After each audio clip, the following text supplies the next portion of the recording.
Um menino pobre chega sozinho à leitura do testamento do homem mais rico da cidade, afirmando ser seu filho. Ridicularizado por todos, ele revela documentos que podem mudar tudo. Mas quando a verdade vem à tona, o destino de uma família inteira é virado do avesso. Se essa história te interessou, não se esqueça de se inscrever no nosso canal e diga-nos de que cidade você nos está vendo. Continuamos. Prometo que essa vai ser a melhor história que você vai escutar na sua vida. A chuva fina de maio caía sobre São Paulo como um véu cinzento que cobria a cidade inteira. Lucas segurava com força a alça da maleta surrada que sua mãe havia guardado durante todos aqueles anos, escondida no fundo do armário, envolta em plástico e protegida como se fosse o tesouro mais valioso do mundo. E talvez fosse, pelo menos para ela. Agora que Marina já não estava mais ali, aquela maleta era tudo o que restava de uma história que ele mal conseguia compreender. O menino de 11 anos olhou para o prédio imponente à sua frente. O Clube Paulistano erguia-se majestoso na Avenida Jardim Paulista, com suas colunas brancas e janelas enormes que pareciam observar cada pessoa que se aproximava. Lucas nunca havia pisado em um lugar assim. Suas roupas gastas contrastavam brutalmente com a elegância do local. A calça jeans estava manchada de barro dos últimos dias, quando precisou caminhar pela chuva até a casa de uma vizinha, que o acolheu temporariamente.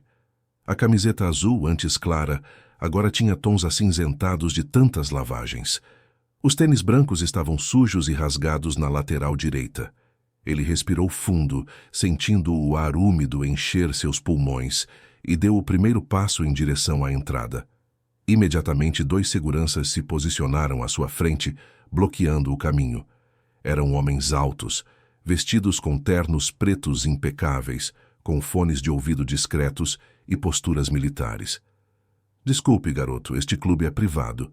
Você não pode entrar aqui", disse o segurança da esquerda, um homem de cabelos grisalhos e expressão severa. "Eu preciso entrar. Tem uma reunião marcada. A leitura do testamento de Roberto Almeida." "Eu sou filho dele", Lucas disse, tentando manter a voz firme, mas sentindo o tremor nas palavras. Os 2 seguranças se entreolharam e um deles soltou uma risada baixa, quase inaudível, mas carregada de desprezo. "Claro que é, garoto. E eu sou o presidente da República. Dá o fora daqui antes que a gente precise te remover à força." Lucas sentiu o rosto queimar. Não era a primeira vez que era tratado assim. A vida toda ele e a mãe viveram nos bairros mais simples da zona leste de São Paulo, longe daquele mundo de luxo e privilégios. Marina trabalhava como costureira, consertando roupas em casa, enquanto criava o filho sozinha. Ela nunca falava sobre o pai de Lucas. Apenas dizia que ele era um homem importante, que tinha outras responsabilidades, e que um dia, quando chegasse o momento certo, tudo seria revelado. Esse momento chegou 3 semanas atrás, quando Marina sentiu as forças faltarem. Nos últimos dias, quando mal conseguia se levantar da cama, ela finalmente contou tudo. Roberto Almeida, o empresário mais rico da região, dono de uma das maiores empresas de importação e exportação do país, era o pai biológico de Lucas. Eles se conheceram quando Marina trabalhava como recepcionista em um dos escritórios da empresa. O relacionamento foi breve, intenso e secreto. Quando ela descobriu a gravidez, Roberto estava prestes a se casar com outra mulher, alguém escolhida pela família para unir 2 impérios empresariais. Marina nunca pediu nada, apenas se afastou, criou o filho com o próprio suor e guardou todos os documentos que provavam a paternidade. Roberto sabia da existência de Lucas, visitava-o em segredo quando bebê, mas aos poucos os encontros cessaram. Marina fez uma escolha: não expor o filho ao escrutínio público, não transformá-lo em escândalo de tabloides, não colocá-lo no centro de uma guerra familiar que poderia destruí-lo. Ela esperaria até que Lucas estivesse pronto, ou até que ela não pudesse mais esperar. "Por favor", Lucas insistiu, abrindo a maleta na frente dos seguranças. "Tenho documentos, cartas, fotos, um certificado de nascimento assinado por ele. Tudo aqui." O segurança mais jovem inclinou-se ligeiramente para olhar o conteúdo da maleta. Havia papéis amarelados pelo tempo, fotografias antigas, envelopes lacrados. Sua expressão mudou sutilmente. Não era mais puro desprezo. Havia ali uma fagulha de dúvida. Espere aqui, ele disse, pegando o rádio. Central. Temos uma situação na entrada principal. Um menor alega ter documentos relacionados ao evento Almeida. Solicito orientação. A resposta veio em segundos. Levem-no até a secretaria. O Dr. Henrique vai avaliar. Lucas foi conduzido através de corredores de mármore polido. Paredes decoradas com quadros de paisagens europeias e lustres de cristal que refletiam a luz de forma quase mágica. Cada passo ecoava no silêncio opressivo do clube.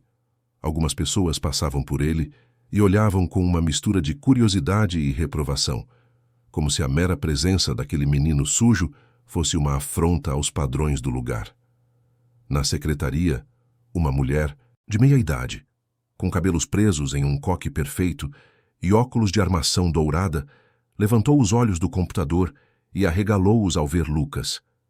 Ela ajeitou os óculos, claramente desconfortável. Ele diz que tem documentos relacionados ao Sr. Roberto Almeida, o segurança explicou. A mulher estendeu a mão. Posso ver? Lucas hesitou por um momento, mas então entregou uma das cartas. Era uma carta escrita pela própria Marina, endereçada aos advogados da família Almeida, explicando toda a situação e pedindo que Lucas fosse reconhecido como filho legítimo caso algo acontecesse com ela. A secretária leu em silêncio. E a cada linha seu rosto ficava mais pálido.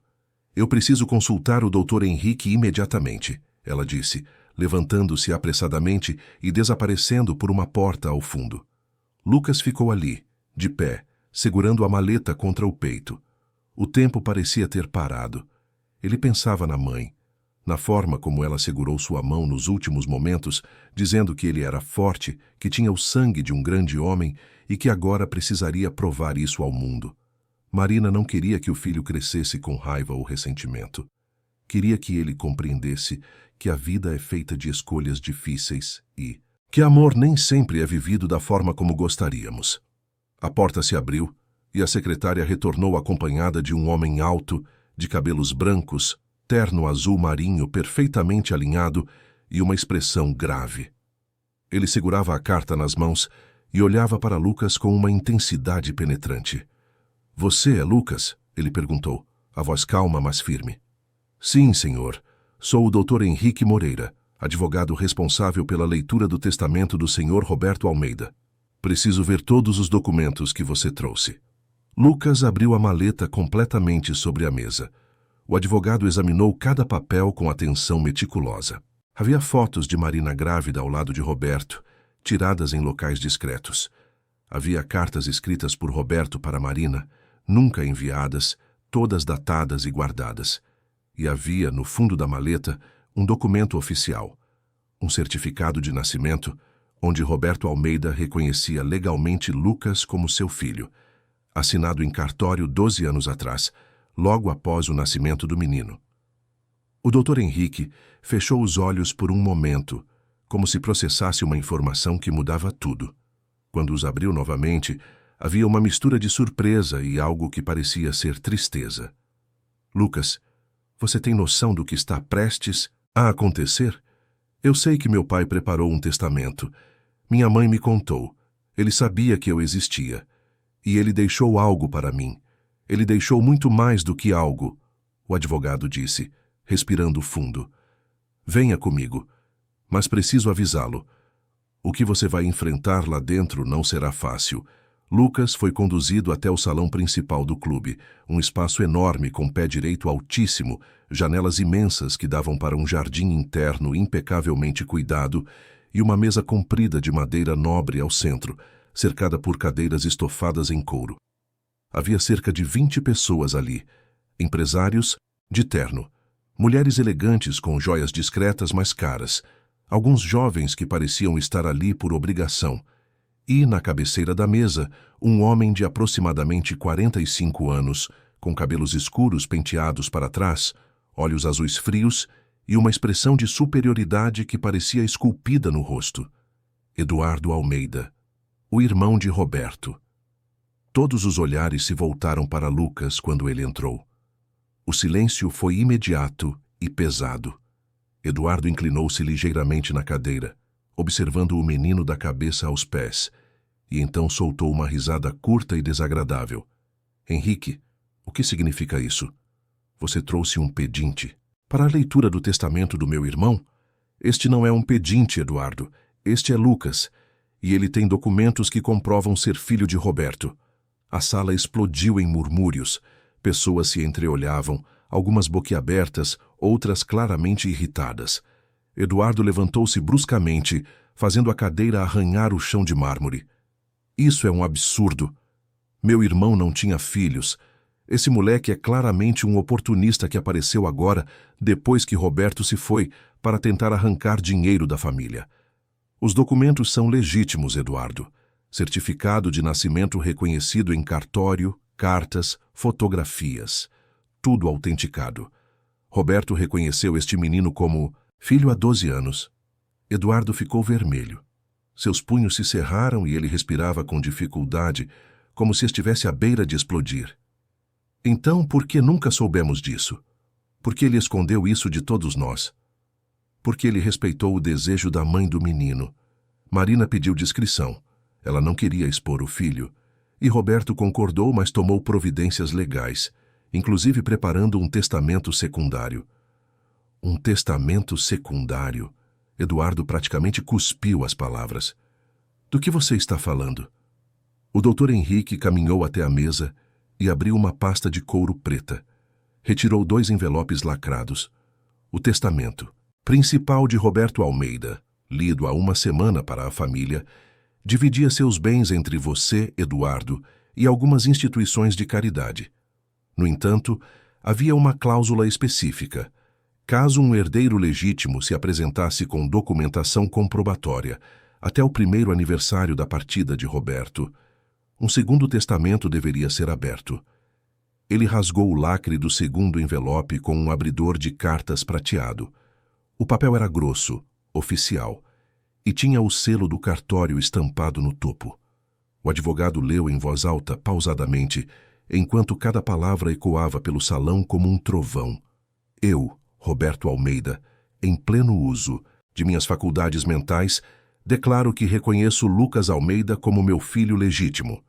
Deixo a ele 60% de todos os meus bens, propriedades e participação acionária na Almeida Importações e Exportações. Estabeleço ainda um fideicomisso educacional no valor de 5 milhões de reais, a ser administrado por meus advogados até que Lucas atinja a maioridade. Eduardo Almeida, meu irmão, receberá os 40% restantes e a oferta de permanecer como vice-presidente da empresa caso deseje. O silêncio que se seguiu foi ensurdecedor. Eduardo estava paralisado, as mãos apoiadas na mesa, os olhos fixos no advogado, como se tentasse processar uma informação impossível de aceitar. Então, lentamente, ele se virou para Lucas. Você, ele disse, a voz baixa e perigosa. Você aparece aqui, sujo, com uma maleta velha, alegando ser filho do meu irmão, e quer tomar tudo o que é meu por direito? Eu não quero tomar nada, Lucas respondeu, a voz tremendo, mas firme. Eu só quero saber quem foi meu pai. Minha mãe acabou de partir. Ela me contou tudo. Eu não sabia de nada disso até 3 semanas atrás. Mentira, Eduardo gritou, batendo o punho na mesa. Isso é uma armação. Essa mulher, essa tal de Marina, provavelmente planejou isso por anos. Engravidou do meu irmão de propósito, guardou esses documentos, esperou o momento certo para aparecer e arrancar nossa fortuna. Ela nunca pediu nada, Lucas disse, sentindo as lágrimas queimarem seus olhos, mas recusando-se a deixá-las cair. Ela criou sozinha, trabalhando todos os dias. Nunca falamos de dinheiro. Ela só queria que eu soubesse a verdade. O doutor Henrique levantou a mão, pedindo silêncio. Eduardo, vamos tratar isso com civilidade. Os documentos são legítimos. Eu mesmo os verifiquei. Roberto preparou isso há anos. Ele queria proteger o filho, mas também respeitar os desejos da mãe. Não há discussão legal aqui. O testamento é válido. Eduardo olhou ao redor da sala buscando apoio, mas a maioria das pessoas desviava o olhar. Alguns empresários pareciam desconfortáveis, outros claramente fascinados pelo drama que se desenrolava. Uma mulher mais velha, vestida com um tailleur creme e um colar de pérolas, levantou-se e caminhou até Lucas. Ela o observou por um longo momento e então sorriu tristemente. Ele tem os olhos de Roberto, ela disse suavemente, e o formato do rosto. Não há dúvida. Eduardo respirava com dificuldade, visivelmente tentando controlar a fúria. Então, abruptamente, ele pegou o paletó sobre a cadeira e caminhou em direção à porta. Antes de sair, virou-se uma última vez para Lucas. Você pode ter herdado o dinheiro, garoto, mas nunca será um Almeida de verdade. Nunca. E saiu, batendo a porta com força. Várias pessoas o seguiram. Outras permaneceram, curiosas, observando Lucas como se ele fosse uma criatura exótica recém-descoberta. O Dr. Henrique aproximou-se do menino e colocou uma mão gentil em seu ombro. Lucas, sei que isso é muito para processar. Vou organizar toda a documentação legal. A partir de agora, você é o principal herdeiro da fortuna Almeida. Isso significa que terá uma casa, recursos financeiros e também a responsabilidade de aprender sobre os negócios da família. Temos muito trabalho pela frente. Lucas apenas acenou com a cabeça. Ele não conseguia falar. A realidade daquilo tudo ainda não havia atingido completamente sua mente. Algumas horas atrás, ele era apenas um menino pobre e sozinho. Agora, era o herdeiro de uma fortuna. Mas nada disso importava de verdade. O que ele realmente queria, mais do que qualquer coisa, era poder abraçar a mãe mais uma vez e dizer que tinha cumprido a promessa, que tinha sido corajoso. O salão começou a esvaziar. As pessoas saíam em grupos pequenos, conversando em voz baixa, lançando olhares curiosos para Lucas. O advogado fez algumas ligações, organizou papéis, conversou com outros membros da equipe jurídica. Lucas permaneceu sentado na cadeira, segurando a maleta, olhando pela janela para o jardim lá fora, onde a chuva continuava caindo mansamente. Ao entardecer, quando o céu estava tingido de cinza e laranja, uma mulher entrou no salão. Ela tinha por volta de 30 anos, cabelos castanhos presos em um rabo de cavalo, usava um vestido social discreto e carregava uma pasta de documentos. Ela caminhou até Lucas com um sorriso gentil. Lucas, meu nome é Patrícia. Eu trabalho no Departamento de Recursos Humanos da Almeida Importações. O Dr. Henrique me pediu para ajudá-lo com os próximos passos. Vou ser sua ponte entre o mundo que você conhece e este novo mundo que está prestes a entrar. Olá, Lucas disse baixinho. Sei que deve estar assustado, confuso, e é completamente normal, mas quero que saiba que não está sozinho. Vamos passar por isso juntos, está bem? Lucas assentiu. Pela primeira vez naquele dia interminável, ele sentiu algo parecido com alívio. Não era conforto total, nem felicidade. Era apenas a sensação de que talvez, apenas talvez, conseguiria sobreviver àquilo. Patrícia sentou-se ao seu lado. Vamos começar devagar. Primeiro, preciso saber como você está. Tem um lugar para ficar esta noite? Eu estava na casa de uma vizinha, mas ela disse que só poderia me abrigar por alguns dias. Então hoje você vai para a mansão. É sua casa agora. Eu vou com você. E amanhã começamos a organizar tudo. Escola, documentos, tudo o que precisar. Mansão? Lucas repetiu a palavra como se fosse estrangeira. Nunca tinha ouvido essa palavra associada a si mesmo. Sim, a mansão Almeida, no Jardim Europa. 3 andares, 12 quartos, piscina, jardim. É grande, eu sei. Mas você vai se acostumar. Lucas não tinha certeza se queria se acostumar. Parte dele ainda queria estar na pequena casa na Zona Leste, onde a mãe preparava o jantar e eles conversavam sobre o dia. Mas essa vida havia acabado, e não havia como voltar atrás. Quando finalmente saíram do clube, a noite havia caído completamente sobre São Paulo. As luzes da cidade brilhavam como um mar de estrelas artificiais. Patrícia tinha um carro simples, um sedã branco, e Lucas entrou no banco de trás, abraçando a maleta como se fosse a única coisa real em um mundo que de repente tinha se tornado surreal. O trajeto até o Jardim Europa levou cerca de 30 minutos no trânsito intenso da capital. Lucas olhava pela janela, vendo os prédios passarem, as pessoas na rua, o movimento constante de uma cidade que nunca dormia. Quando finalmente chegaram à mansão, ele quase não acreditou no que via. O portão era de ferro trabalhado com detalhes dourados. Abriu-se automaticamente quando Patrícia digitou um código.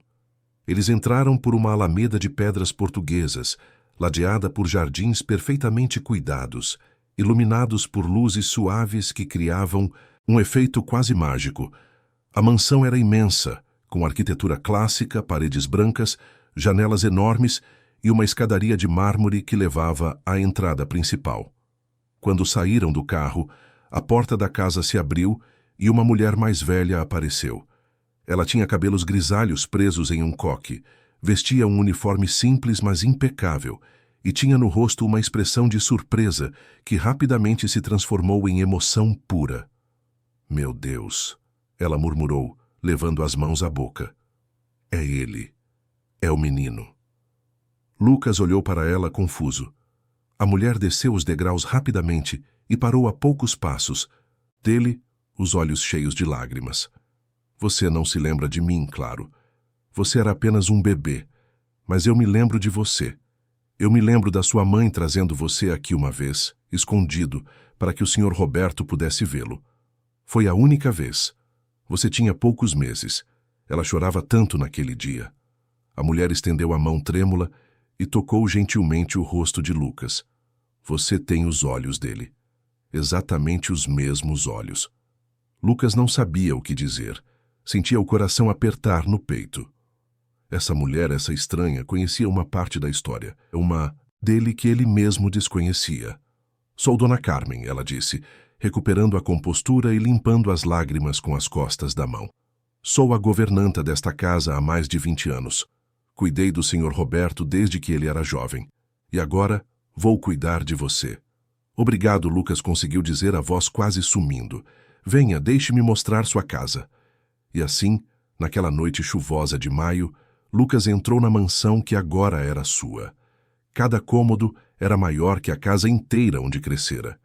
Os lustres de cristal, os tapetes persas, os quadros nas paredes, tudo parecia pertencer a um mundo de sonhos. Ou talvez de pesadelos. Ele ainda não sabia ao certo. Dona Carmen o levou até um quarto no segundo andar. Era espaçoso, com uma cama enorme de dossel, um armário de madeira antiga, uma escrivaninha perto da janela que dava para o jardim. Havia até uma pequena estante com livros. "Este era o quarto que o Sr. Roberto preparou para você", Dona Carmen disse suavemente. "Ele nunca perdeu a esperança de que um dia você viria." Lucas olhou ao redor, tentando absorver a informação. Seu pai, o homem que nunca conhecera de verdade, havia preparado um quarto para ele. Havia esperado por ele. Havia se importado. "Ele deixou algumas coisas para você", a governanta continuou, abrindo uma gaveta da escrivaninha. "Cartas, fotos, está tudo aqui. Quando estiver pronto, você pode ler." Lucas aproximou-se e viu os envelopes empilhados cuidadosamente. Todos endereçados a ele. Todos lacrados. Sua mão tremia quando pegou o primeiro. "Não precisa ser agora", Dona Carmen disse gentilmente. "Descanse. Tome um banho. Vou preparar algo para você comer. E amanhã, quando o sol nascer, tudo vai parecer um pouco menos assustador." Lucas acenou com a cabeça. Patrícia, que havia ficado na porta observando tudo, deu um sorriso encorajador. "Vou voltar amanhã cedo, está bem, Lucas? Vamos resolver tudo juntos, um passo de cada vez." Quando finalmente ficou sozinho no quarto, Lucas sentou-se na beirada da cama e deixou as lágrimas finalmente caírem. Chorou pela mãe que havia partido. Chorou pelo pai que nunca conheceu. Chorou pela vida que tinha e pela vida que agora teria. Chorou porque, no fundo, ainda era apenas um menino de 11 anos que queria apenas que alguém dissesse que tudo ficaria bem. E enquanto chorava, segurava contra o peito aquele primeiro envelope. A letra era firme, decidida. E no canto superior direito havia uma data, o dia do seu nascimento. Dentro daquele papel havia palavras que seu pai escreveu no dia em que ele chegou ao mundo. palavras que esperaram 12 anos para serem lidas. Lucas respirou fundo, secou as lágrimas com as costas da mão e abriu o envelope com cuidado. A carta estava escrita em papel timbrado, com a letra elegante de Roberto Almeida. Meu filho, ela começava. Hoje você nasceu, e meu coração nunca foi tão cheio e tão partido ao mesmo tempo. Hoje eu me tornei pai, mas também compreendi que não posso estar ao seu lado da forma como deveria. Sua mãe é a mulher mais forte e generosa que conheci. Ela não quer que você cresça cercado de escândalos e julgamentos, e eu respeito isso, mas saiba que, onde quer que eu esteja, penso em você todos os dias. Em cada aniversário acendo uma vela e faço um pedido. Que você seja feliz, forte e bondoso. Se um dia você ler esta carta, saiba que eu sempre amei você. Sempre. Lucas leu e releu aquelas palavras até que elas se tornassem parte dele. E pela primeira vez desde que a mãe havia partido, ele sentiu algo parecido com paz. Não era felicidade, não era a aceitação completa, mas era o início de uma jornada de compreensão, de perdão, e talvez um dia de amor por um pai que ele nunca teve a chance de conhecer, mas que sempre esteve ali de alguma forma, amando-o de longe. A luz da manhã entrou pelas cortinas pesadas do quarto, criando listras douradas no chão de madeira polida. Lucas acordou desorientado, sem saber por um instante onde estava. Então, a realidade caiu sobre ele como uma onda fria. A mansão, o testamento, a fortuna, tudo aquilo tinha realmente acontecido. Não era um sonho. Era a nova versão de sua vida, e ele precisaria aprender a navegá-la. Sentou-se na cama e olhou ao redor. O quarto era tão grande que parecia engolir qualquer sensação de aconchego. As paredes eram decoradas com papel de parede discreto, em tons de bege e dourado. Havia um tapete persa aos pés da cama, e a escrivaninha perto da janela ainda tinha os envelopes que ele não teve coragem de abrir na noite anterior. Apenas aquela primeira carta, escrita no dia do seu nascimento, ele havia lido antes de finalmente sucumbir ao cansaço. Uma batida suave na porta o tirou dos pensamentos.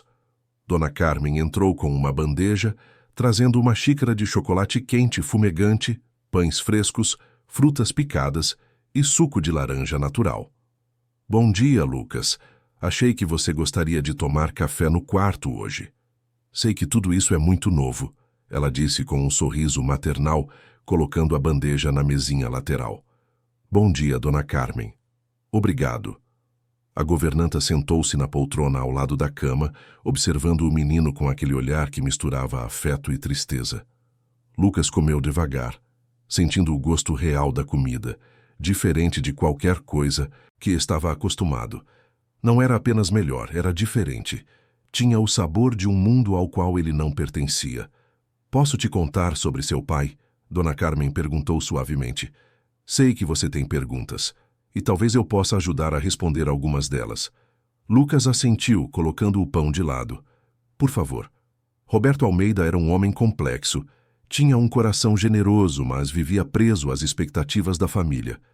Ele e o irmão, Eduardo, sempre foram diferentes. Eduardo era ambicioso, calculista, sempre preocupado com poder e aparências. Roberto era mais sonhador. Ele queria que a empresa familiar significasse algo, além de dinheiro. Queria criar conexões, ajudar pessoas, construir pontes entre culturas. Ela fez uma pausa como se escolhesse cuidadosamente as próximas palavras. Quando ele conheceu sua mãe, Marina, algo mudou nele. Eu vi com meus próprios olhos. Ele sorria de uma forma que nunca tinha visto antes. Mas a família já havia arranjado um casamento para ele. Uma aliança com outra família poderosa. E Roberto, por mais que quisesse, não teve coragem de romper com tudo. Ele escolheu o caminho que parecia mais seguro, ou menos doloroso. Mas ele abandonou minha mãe, Lucas disse, a voz carregada de mágoa. Não foi bem assim, Dona Carmen respondeu gentilmente. Ele queria estar presente. Mas Marina fez uma escolha também. Ela não queria que você crescesse como o filho bastardo, o escândalo da família. Ela queria protegê-lo dessa dor. E Roberto respeitou isso, mesmo que tenha sofrido imensamente por não poder estar com você. Lucas olhou para as próprias mãos. Ele pensava na mãe, na forma como ela trabalhava sem parar, nas noites em que ele a via chorando escondida, pensando que ele não percebia. Agora tudo fazia sentido. Não era apenas sobre dinheiro ou orgulho. Era sobre amor. Um amor estranho, imperfeito, mas real. Ele pensava em mim? Lucas perguntou a voz quase inaudível. Todos os dias, todos os anos no seu aniversário, ele se trancava no escritório. Eu sabia o que estava fazendo. Estava escrevendo cartas para você. Cartas que nunca enviava porque Marina pediu que esperasse até que você estivesse pronto. Ele guardava fotos suas, mesmo que fossem apenas algumas que ela lhe enviava de longe. E nos últimos anos, quando ele soube que a saúde dela estava frágil, preparou tudo. O testamento secundário, esta casa, o quarto. Tudo para garantir que você estaria seguro quando chegasse o momento. Lucas sentiu as lágrimas queimarem seus olhos novamente, mas desta vez não as segurou. Deixou que caíssem livremente. Chorou pelo tempo perdido, pelas conversas que nunca tiveram, pelos abraços que nunca aconteceram.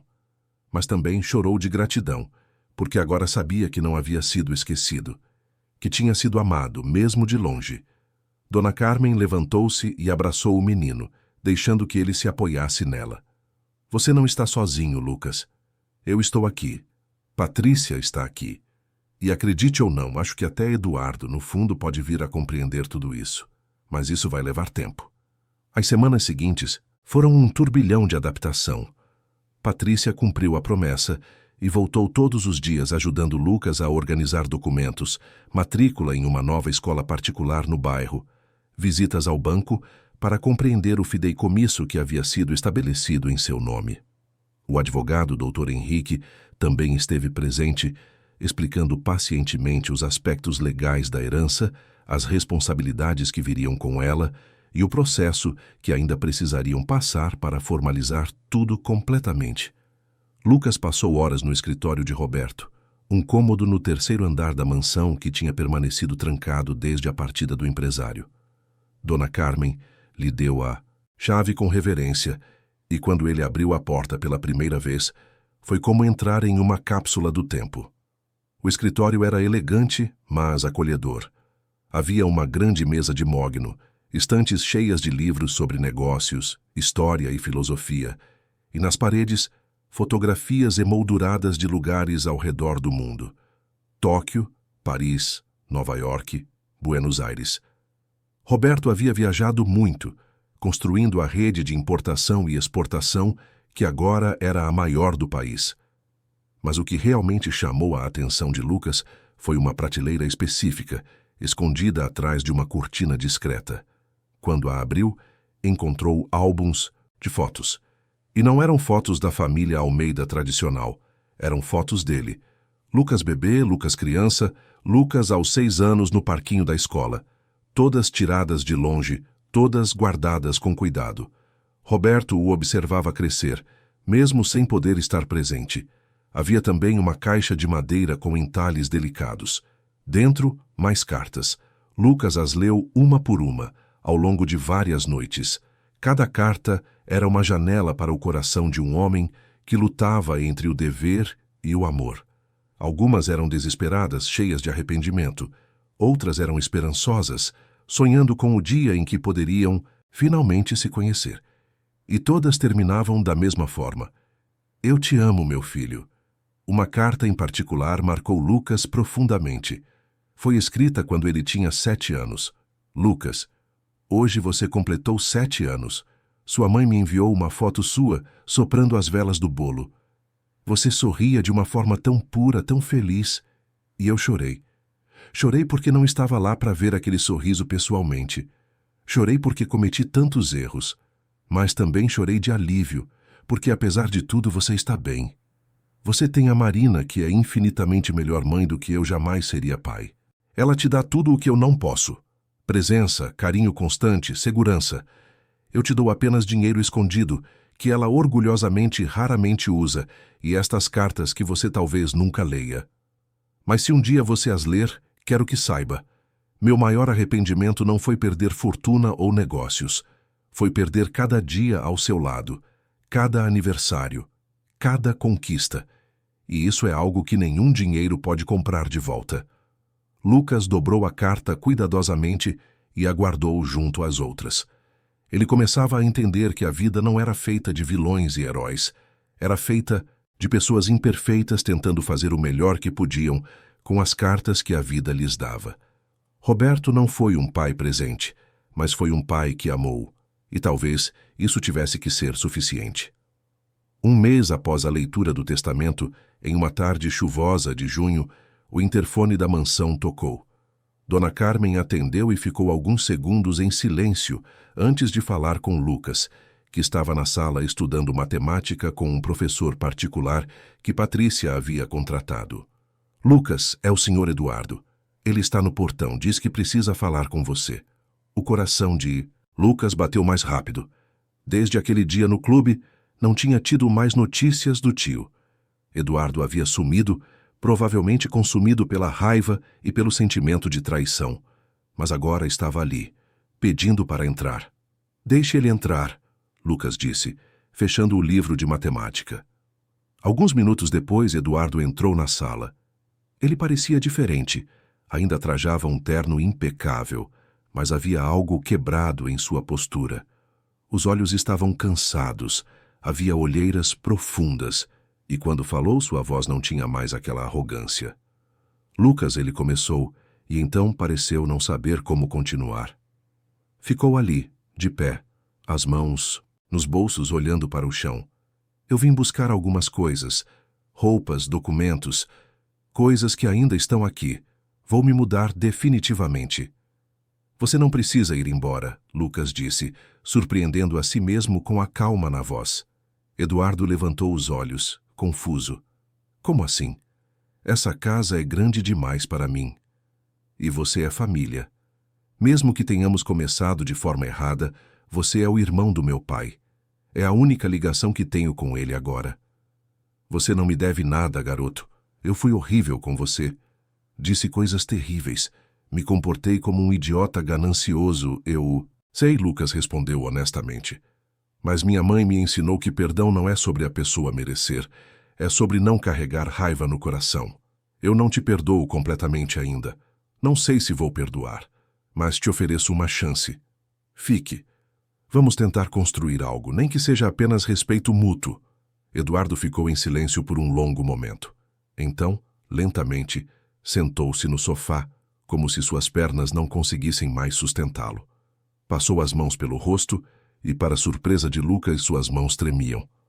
Você é mais forte do que eu jamais fui, Eduardo disse, a voz embargada. Meu irmão sabia o que estava fazendo quando preparou esse testamento. Você tem algo que nem eu nem ele tivemos. Bondade genuína. Eu não sou melhor que ninguém. Estou apenas tentando fazer o que acho certo. E isso te faz melhor que a maioria de nós. Eduardo levantou-se novamente, mas desta vez havia determinação em seus olhos. Está bem, vou ficar. Mas com uma condição.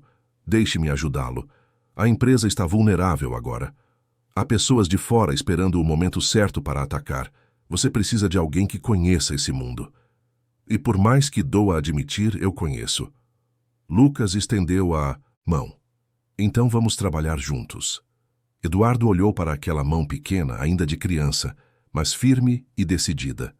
E pela primeira vez em semanas, ele sorriu. Não era um sorriso completo, nem feliz, mas era genuíno. Apertou a mão de Lucas e algo mudou naquele instante. Não era perdão total, não era amor familiar, mas era o início de uma aliança, e talvez, com o tempo, pudesse se tornar algo mais. Nos dias seguintes, Eduardo cumpriu a palavra. Mudou-se de volta para a mansão, ocupando um quarto no ala oposta à de Lucas, e começou a explicar ao sobrinho os fundamentos do negócio familiar. Sentavam-se todas as noites no escritório de Roberto, e Eduardo falava sobre contratos, fornecedores, clientes internacionais, estratégias de mercado. Lucas absorvia tudo como uma esponja, fazendo anotações, perguntando, questionando. Você precisa entender, Eduardo explicava pacientemente, que nossa empresa não é apenas sobre comprar e vender, é sobre relacionamentos, confiança. Roberto construiu essa rede ao longo de 30 anos, conhecendo pessoalmente cada parceiro importante, aprendendo suas culturas, seus costumes. Ele não era apenas um empresário, era um diplomata. Ele queria unir culturas, Lucas disse, lembrando-se do que Dona Carmen havia contado. Exatamente. E isso o diferenciava de todos os outros. Enquanto nossos concorrentes viam apenas números, Roberto via pessoas, e as pessoas lembravam disso. É por isso que a empresa prosperou tanto. Mas agora essa lealdade está sendo testada, não é? Lucas perguntou, demonstrando uma percepção surpreendente para sua idade. Sim, com a partida de Roberto muitos estão incertos, especialmente os parceiros internacionais. Eles não me conhecem bem, e você é uma criança. Sem ofensa, não tem problema. É a verdade. Lucas respondeu com um sorriso triste. Então o que fazemos? Mostramos que a essência da Almeida Importações não morreu, que ainda somos confiáveis, inovadores, éticos. Mas isso vai exigir trabalho, muito trabalho. E foi o que fizeram. Lucas começou a acordar às 6 da manhã todos os dias.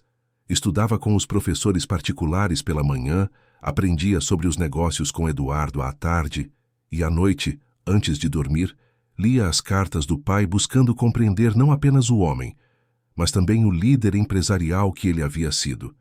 Patrícia se tornou uma presença constante na casa, não apenas como funcionária, mas como uma figura maternal substituta.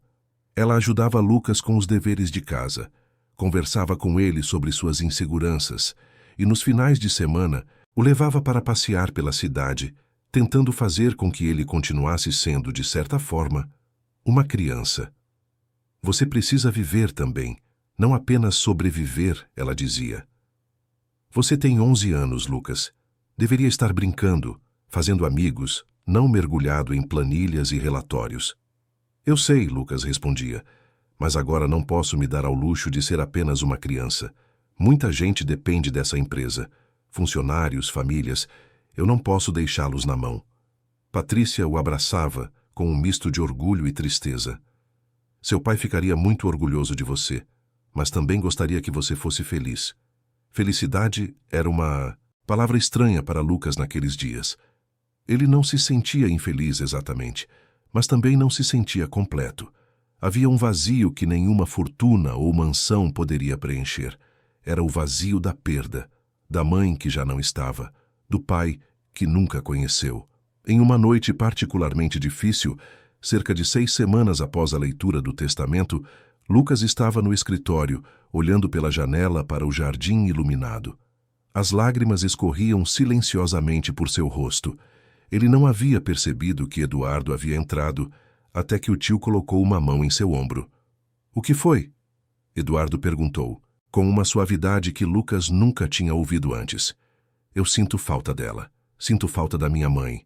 E sinto falta de alguém que nunca conheci. Como isso é possível? Eduardo suspirou profundamente e sentou-se ao lado do sobrinho. Quando nosso pai morreu, eu e Roberto éramos jovens. Eu fiquei com raiva. Raiva porque ele nos deixou com tantas responsabilidades. Roberto ficou triste. Triste porque perdeu alguém que amava. Eu lidei com a dor construindo muros. Ele lidou criando pontes. E no fim ele era muito mais feliz do que eu. Por quê? Lucas perguntou, enxugando as lágrimas. Porque ele permitiu-se sentir. Eu sempre tive medo de sentir. Medo de ser vulnerável. E isso me transformou em alguém duro, sozinho. Você, Lucas, está sentindo a dor. E isso é bom. Significa que você ainda tem coração. Não deixe este mundo tirar isso de você. Mas dói muito. Eu sei. E vai continuar doendo. Mas com o tempo, a dor vai se transformar em outra coisa. Em memórias boas. Em gratidão por ter tido essas pessoas em sua vida, mesmo que por pouco tempo. Lucas olhou para o tio e viu, talvez pela primeira vez, não o homem arrogante do clube, mas alguém que também estava lutando com suas próprias feridas. Alguém que, como ele, estava tentando encontrar sentido em meio ao caos. Obrigado, Lucas disse simplesmente. De nada. Eduardo levantou-se para sair, mas parou na porta. Lucas, sim, eu estou tentando ser melhor, não apenas por você ou pela empresa, mas por mim também, porque percebi que passei a vida inteira perseguindo coisas erradas, e não quero morrer sem ter feito alguma coisa que realmente importasse. Você já está fazendo, Lucas respondeu. Está aqui, está me ajudando, isso importa. Eduardo acenou com a cabeça, claramente emocionado, e saiu do escritório. Lucas ficou ali por mais alguns minutos, absorvendo a conversa, sentindo algo mudar dentro de si. Não era felicidade, ainda não, mas era esperança. E talvez isso fosse suficiente por enquanto. Na manhã seguinte, um homem apareceu na mansão sem avisar. Era Augusto Ferreira, um empresário conhecido por comprar empresas em dificuldades e desmontá-las para lucro rápido. Ele era alto, tinha cabelos grisalhos perfeitamente penteados, usava um terno caro demais para ser apenas elegante e tinha no olhar aquela astúcia típica de quem está sempre calculando. Dona Carmen o recebeu na sala de visitas e imediatamente chamou Eduardo. Lucas, que estava estudando na biblioteca, ouviu a movimentação e desceu para ver o que estava acontecendo. Senhor Ferreira, que prazer recebê-lo, Eduardo disse, mas seu tom era tenso. Lucas percebeu imediatamente que a visita não era bem-vinda. Eduardo, meu velho amigo, Augusto respondeu com um sorriso que não chegava aos olhos. Vim fazer uma visita de cortesia. E também apresentar uma proposta de negócios. Que tipo de proposta? Lucas perguntou, entrando na sala. Augusto se virou e sua expressão mudou ligeiramente ao ver o menino. Ah, você deve ser Lucas, o novo herdeiro. Prazer em conhecê-lo. O prazer é meu. Lucas disse educadamente, mas cauteloso. Bem, Augusto continuou sentando-se sem ser convidado. Vim fazer uma oferta pela Almeida Importações. Com a perda do Sr. Roberto, a empresa está em uma posição vulnerável. Clientes incertos, parceiros hesitantes. Eu posso oferecer um preço justo e tirar esse peso dos ombros de vocês, especialmente seus, jovem Lucas. Você é apenas uma criança. Não deveria estar preocupado com negócios. A empresa não está à venda, Lucas disse firmemente. Augusto riu. Meu garoto, você nem sabe o que está dizendo. Administrar uma empresa desse porte requer experiência, conexões, conhecimento de mercado. Você tem o quê? 11 anos? 12 em breve, Lucas corrigiu. E é verdade que não tenho experiência, mas tenho algo que você nunca terá. Eu me importo com as pessoas que trabalham aqui. Meu pai construiu essa empresa com base em confiança e relacionamentos. Não vou vender isso para alguém que só enxerga números.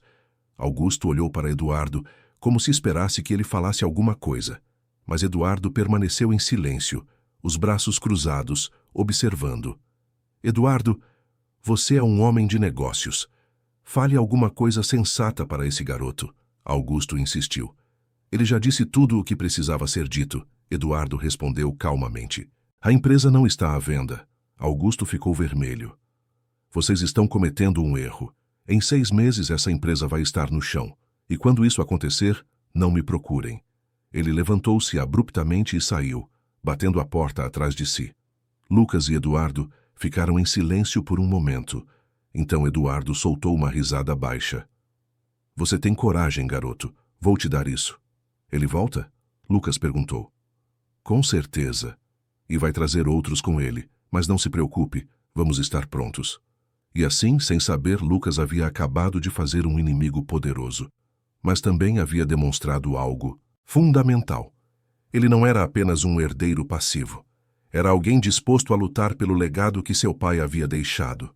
E isso, Eduardo percebeu naquele momento, era mais valioso do que qualquer fortuna. As semanas seguintes foram um teste de resistência. Augusto Ferreira não havia mentido sobre voltar. Ele voltou, mas não sozinho. Trouxe consigo uma campanha silenciosa, mas devastadora de rumores e dúvidas. Parceiros internacionais começaram a receber ligações anônimas, questionando a estabilidade da Almeida Importações. Clientes antigos eram abordados com propostas tentadoras de concorrentes. Era uma guerra de bastidores, travada longe dos olhos do público, mas igualmente brutal. Eduardo percebeu a estratégia imediatamente. Ele havia visto táticas similares antes, usadas por ele mesmo em outras épocas. Era o tipo de jogo sujo que dominava o mundo dos negócios, onde a reputação era tão valiosa quanto o dinheiro.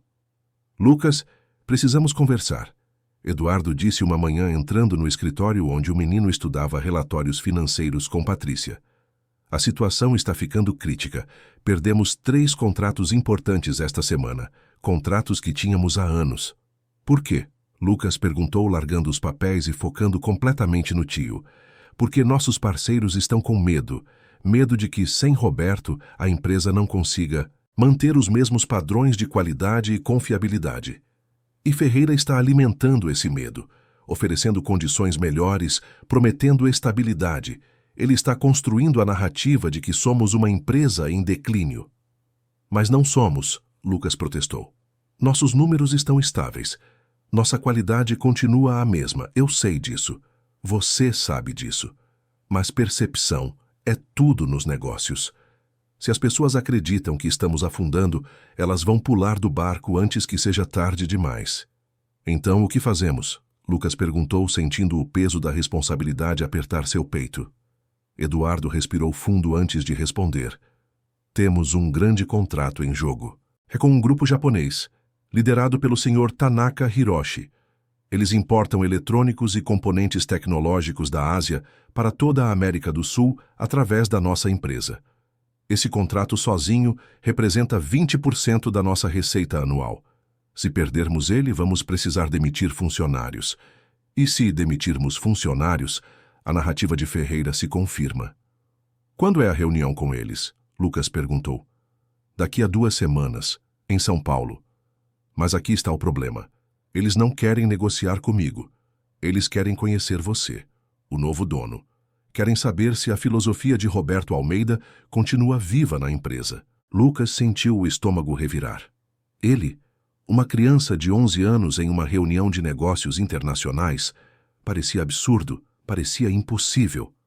Eu não sei se consigo fazer isso, ele admitiu, a voz tremendo ligeiramente. Patrícia, que havia permanecido em silêncio até então, colocou uma mão reconfortante no ombro de Lucas. Você não está sozinho nisto. Eduardo estará lá. Eu estarei lá. E mais importante, você tem algo que nenhum empresário experiente tem. Sinceridade. As pessoas reconhecem autenticidade quando a veem. Ela está certa, Eduardo concordou. Roberto conquistou esses parceiros não apenas com competência, mas com honestidade. Ele admitia quando não. Sabia algo. Pedia ajuda quando necessário. E sempre, sempre cumpria suas promessas. Se você fizer o mesmo, tem uma chance. E se eu falhar? Se eu perder esse contrato e toda a empresa desmoronar por minha causa? Eduardo se aproximou e, pela primeira vez desde que voltara para a mansão, abraçou o sobrinho. Então teremos tentado, e isso já é mais do que muita gente pode dizer. Mas eu acredito em você, Lucas. E seu pai também acreditaria.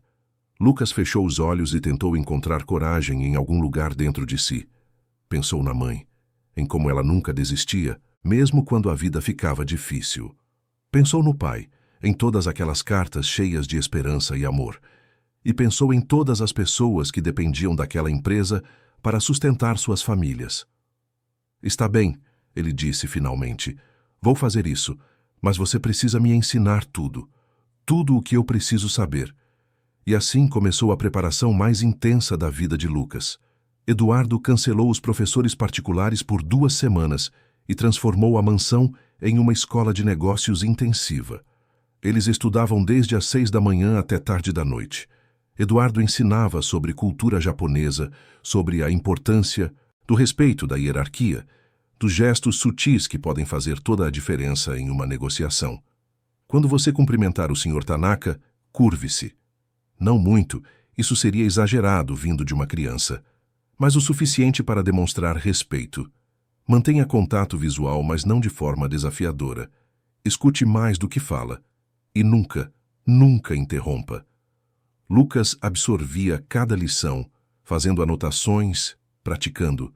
Patrícia ajudava com simulações, fazendo o papel de diferentes executivos, testando as reações de Lucas. Dona Carmen preparava refeições nutritivas para manter a energia do menino e, à noite, ficava sentada ao lado dele enquanto ele revisava tudo, mais uma vez antes de dormir. Você vai conseguir, meu querido, ela dizia, alisando os cabelos de Lucas com um carinho maternal. Você tem a inteligência de seu pai e a força de sua mãe. Não há combinação melhor. Mas não eram apenas as habilidades de negociação que Eduardo ensinava. Ele também compartilhava as histórias da empresa, os desafios que Roberto havia enfrentado ao longo dos anos, as crises que quase quebraram tudo, e como ele sempre encontrava uma solução baseada em princípios sólidos. Houve um ano, Eduardo contava, que tivemos um problema com um carregamento da China. Os produtos chegaram, com defeito. Roberto poderia ter empurrado tudo para os clientes e transferido a responsabilidade, mas ele não fez isso. Assumiu o prejuízo, substituiu tudo e ainda assim manteve a palavra com o fornecedor chinês, ajudando-os a melhorar o controle de qualidade. Isso custou quase R$1 milhão. Mas sabe o que aconteceu? O quê? Lucas perguntou, fascinado. Aquele fornecedor chinês se tornou nosso maior parceiro e todos os outros fornecedores ouviram a história. A reputação de Roberto como um homem de palavra se espalhou por toda a Ásia. Foi o melhor investimento que ele já fez. Lucas absorveu essa lição profundamente. Não era sobre lucro imediato. Era sobre construir algo duradouro, algo que sobrevivesse às tempestades. Enquanto se preparava para a reunião, Lucas também continuava descobrindo mais sobre o pai através das cartas. Uma em particular, escrita quando Lucas tinha 9 anos, tocou-o profundamente. Meu filho, hoje fiz algo que espero que um dia você compreenda. Recusei um negócio que teria triplicado nossos lucros. Recusei porque o parceiro em questão tinha práticas trabalhistas questionáveis. Ele explorava pessoas, e eu não posso, em sã consciência, lucrar em cima do sofrimento alheio. Sei que Eduardo acha que sou fraco, que sou sentimental demais. Mas prefiro ser fraco e dormir em paz do que ser forte e perder minha humanidade. Espero que, se um dia você se vir diante de escolhas similares, escolha o caminho certo, mesmo que seja o mais difícil. Lucas guardou essa carta no bolso da camisa, perto do coração. Ela seria seu amuleto na reunião que se aproximava. Finalmente, chegou o dia. Era uma manhã clara de agosto, e o céu de São Paulo estava surpreendentemente azul. Eduardo havia alugado uma sala em um hotel 5 estrelas na Avenida Paulista, um espaço neutro e profissional. Lucas vestia um terno que Patrícia havia mandado fazer sob medida para ele. Era azul marinho, simples mas elegante, e pela primeira vez em sua vida ele se sentia como um adulto. "Está pronto?" Eduardo perguntou enquanto o motorista os levava até o hotel. "Acho que sim." "Ou o mais pronto que posso estar", Lucas respondeu, as mãos suando ligeiramente. "Lembre-se, seja você mesmo, seja honesto. Essa é sua maior arma." Quando entraram na sala de reuniões, Lucas viu 3 homens japoneses esperando, todos vestidos impecavelmente, todos com expressões sérias. O homem do centro, mais velho, com cabelos grisalhos e óculos de armação fina, era claramente o Sr. Tanaka. Ele observou Lucas com interesse, mas sem nenhuma condescendência. Lucas curvou-se ligeiramente, exatamente como Eduardo havia ensinado. "Sr. Tanaka, é uma honra conhecê-lo." Tanaka retribuiu a reverência e então, surpreendentemente, sorriu. "A honra é minha, jovem Almeida. Ouvi muito sobre você." Eles se sentaram à mesa. Eduardo estava ao lado de Lucas e Patrícia do outro lado, pronta para tomar notas. Os assistentes de Tanaka distribuíram pastas com documentos. "Então, Sr. Almeida," Tanaka começou, olhando diretamente para Lucas. "Você sabe por que estamos aqui hoje?" "Sim, senhor. Vocês querem renovar o contrato de importação que mantinham com meu pai. Mas antes precisam ter certeza de que a empresa ainda opera com os mesmos princípios." "Exatamente. Eu conheci seu pai há 15 anos. Ele era diferente de todos os outros empresários com quem negociei. Ele não via apenas oportunidades de lucro. Ele via pessoas, via culturas, via possibilidades de criar pontes. E foi por isso que escolhi fazer negócios com ele, mesmo quando outros ofereciam condições aparentemente melhores. Lucas escutou atentamente, sentindo o peso de cada palavra. Meu pai me deixou muitas cartas. Em uma delas, ele escreveu que preferia ser fraco com princípios do que forte sem humanidade. E eu pretendo honrar isso. Tanaka inclinou-se ligeiramente para a frente. Mas você é jovem, muito jovem. Como posso confiar que uma criança pode manter uma empresa dessa magnitude operando nos mesmos padrões? Lucas respirou fundo. Esta era a hora da verdade. Ele poderia tentar convencer Tanaka de que sabia tudo, de que estava pronto, de que era capaz. Mas então, lembrou-se da lição mais importante. Honestidade. Senhor Tanaka, eu não posso prometer que sei tudo, porque seria mentira, eu tenho 11 anos. Mal comecei a entender como os negócios funcionam. Mas posso prometer 3 coisas. Primeiro, vou aprender. Vou estudar, vou trabalhar, vou me dedicar completamente a compreender cada aspecto desta empresa. Segundo, vou ter ao meu lado pessoas experientes, como meu tio Eduardo, que conhecem este mercado há décadas. E terceiro, vou sempre colocar as pessoas antes do lucro, porque foi isso que meu pai fez, e é isso que ele gostaria que eu fizesse. O silêncio na sala era absoluto.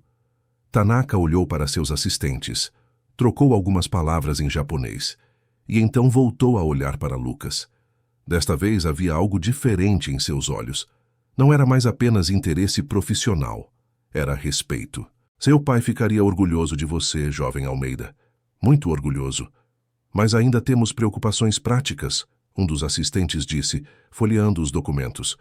Há rumores de que a empresa está perdendo contratos, de que a estabilidade está comprometida.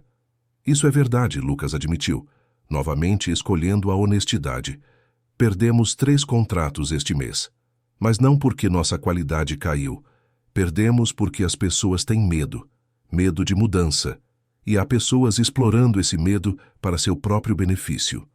Como o senhor Augusto Ferreira? Tanaka perguntou, demonstrando que sabia exatamente o que estava acontecendo. Sim, senhor. Ele nos procurou também. Ofereceu condições muito atraentes. Mas há algo sobre aquele homem que não me agrada. Ele vê apenas dinheiro, não vê pessoas.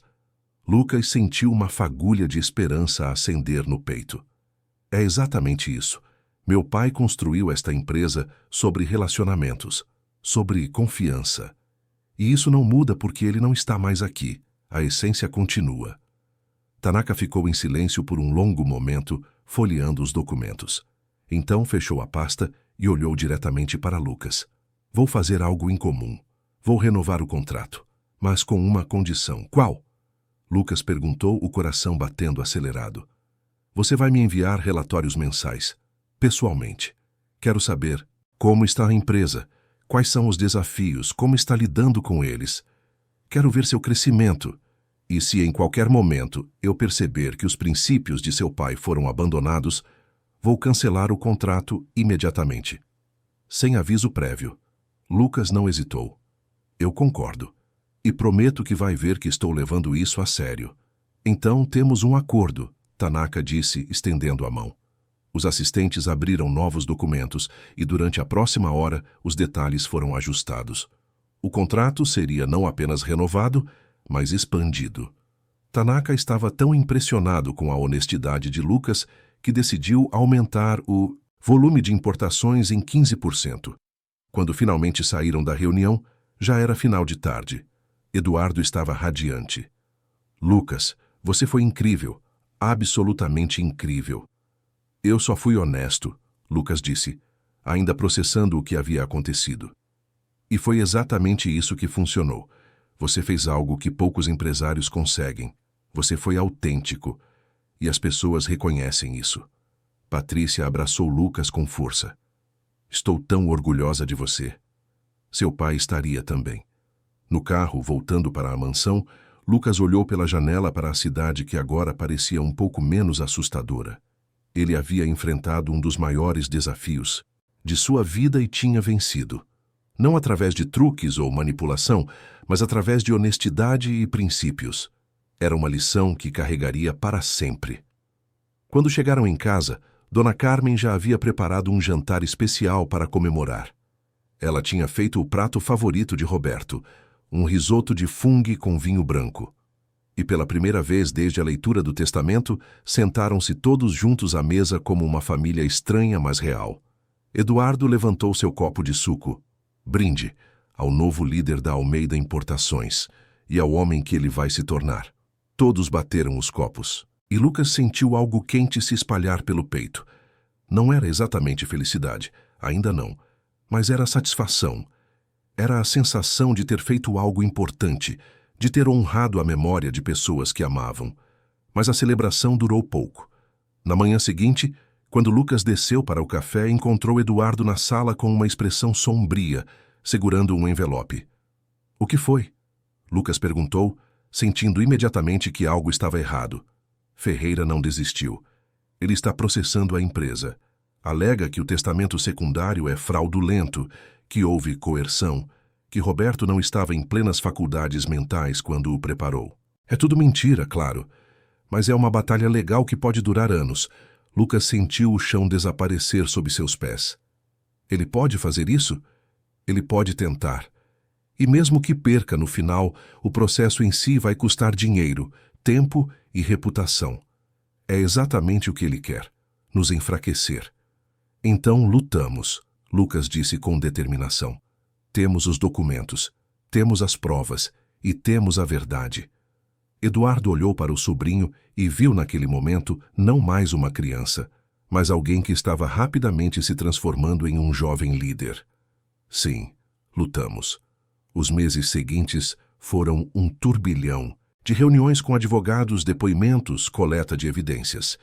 O doutor Henrique trabalhou incansavelmente, construindo um caso sólido que provava não apenas a legitimidade do testamento, mas também a sanidade mental de Roberto quando o preparou.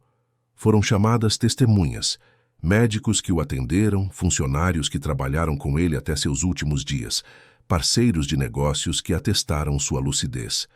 Mas talvez a evidência mais poderosa tenha vindo de um lugar inesperado. Dona Carmen, em um depoimento emocionado, apresentou um diário que Roberto mantinha. Nele estavam anotações diárias, incluindo reflexões sobre Lucas, sobre Marina, sobre o testamento que estava preparando.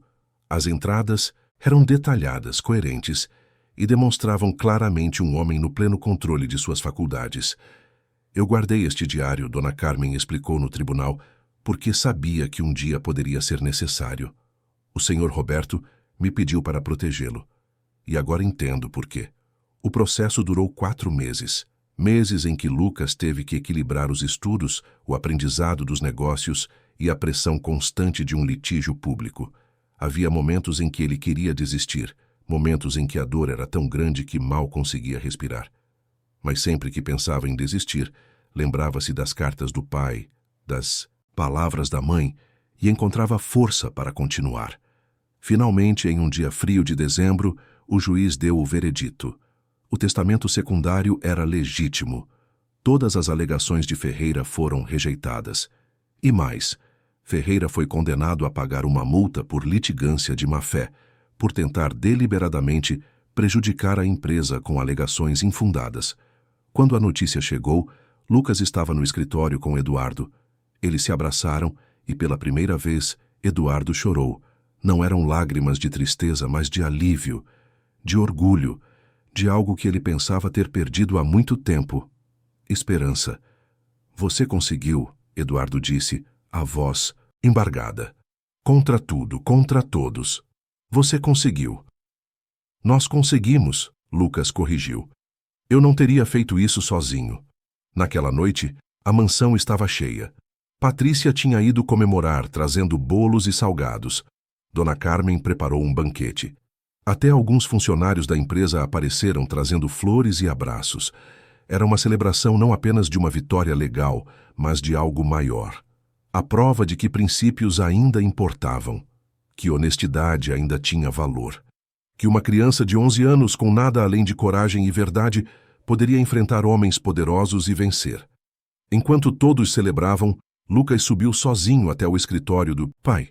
Sentou-se na cadeira de couro, olhou pela janela para as luzes da cidade e falou em voz baixa, como se Roberto pudesse ouvi-lo. Eu fiz, pai. Eu honrei seu legado. E vou continuar honrando. Todo dia. Para sempre. E naquele momento silencioso, com a cidade estendida diante dele como um mar de possibilidades, Lucas sentiu pela primeira vez, desde que tudo começou, algo que achava que nunca mais sentiria. Paz.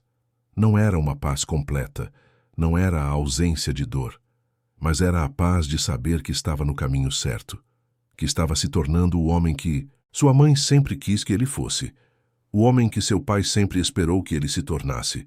3 anos haviam se passado desde aquele dia chuvoso em que um menino de 11 anos, sujo e assustado, entrou no clube paulistano carregando uma maleta de segredos. Agora, aos 14 anos, Lucas Almeida era uma pessoa completamente diferente, mas ao mesmo tempo, essencialmente, a mesma. Fisicamente, ele havia crescido. Já não era mais aquele garoto magro e pequeno. Tinha quase 1,70 m, ombros que começavam a se alargar, e no rosto, os traços do pai ficavam cada vez mais evidentes. Mas era nos olhos que a verdadeira mudança podia ser vista. Não eram mais os olhos de uma criança perdida, eram os olhos de alguém que havia enfrentado tempestades e sobrevivido. Ainda havia vulnerabilidade ali, ainda havia dor, mas também havia força, determinação, propósito. A Almeida Importações havia não apenas sobrevivido, mas prosperado sob sua liderança compartilhada com Eduardo. O tio havia se revelado um mentor extraordinário, ensinando a Lucas tudo o que sabia sobre o mundo dos negócios, mas sempre deixando espaço para que o garoto desenvolvesse seu próprio estilo. E Lucas tinha um estilo único. Ele combinava a competência empresarial de Eduardo com a empatia e visão humanista de Roberto. Era uma combinação rara e poderosa. A empresa havia expandido para novos mercados. Além da Ásia, agora importavam também da Europa e África. Lucas insistiu em estabelecer parcerias com pequenos produtores em países em desenvolvimento, pagando preços justos e ajudando-os a crescer. Não era a estratégia mais lucrativa no curto prazo, mas criava lealdade e uma reputação que dinheiro nenhum poderia comprar. Eduardo, que 3 anos atrás era um homem amargo e ressentido, havia se transformado completamente. O trabalho ao lado do sobrinho o havia reconectado com algo que pensava ter perdido, um senso de propósito. Ele ainda era duro nos negócios, ainda era estratégico e calculista quando necessário. Mas agora havia algo mais. Havia coração.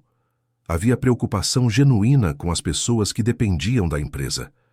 A relação entre os dois também havia evoluído de forma surpreendente. No começo, era apenas uma aliança frágil, construída sobre necessidade mútua. Com o tempo, tornou-se respeito. E agora, 3 anos depois, havia algo que nenhum dos dois ousava nomear, mas que ambos sentiam. Era amor. Um amor diferente do que Lucas tinha pela mãe ou pelo pai que nunca conheceu. Um amor construído não sobre sangue ou história, mas sobre escolha, sobre estar presente nos momentos difíceis, sobre perdão e recomeços. Em uma manhã clara de setembro, Lucas acordou com uma sensação estranha no peito. Não era ansiedade exatamente. Era algo diferente. Uma espécie de inquietação que o empurrava para algum lugar.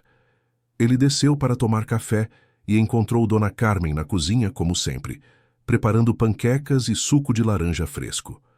"Bom dia, meu querido", ela disse com aquele sorriso maternal que Lucas havia aprendido a amar. "Dormiu bem?" "Mais ou menos. Tive sonhos estranhos." "Sobre o quê?" "Sobre meu pai. Sobre o escritório dele. Era como se ele estivesse me chamando."